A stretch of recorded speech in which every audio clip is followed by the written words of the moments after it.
Hey everybody, Todd with Handy TC.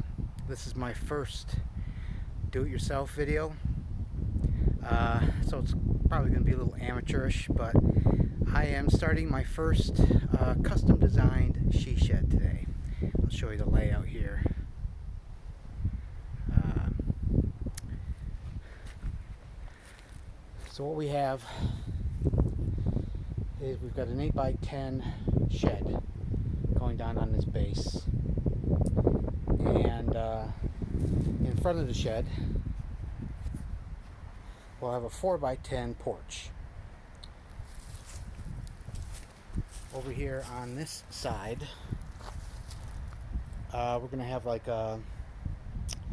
maybe a 3x6 or 3x7 utility shed or closet, mostly for shovels and potting soils and things like that.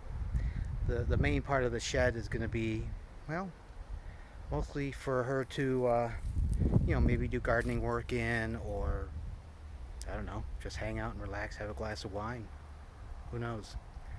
But it's going to be a pretty elaborate project for my first one.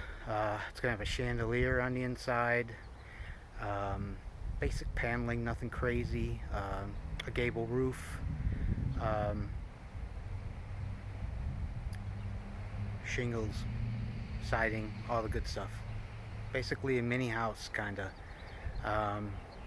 This pad has been basically leveled and gravel has been put down on it, but it's not that good, so I'm gonna have to level that out. I've got some concrete blocks that I'll put the base up on, and we'll just take it step by step. Thanks for watching.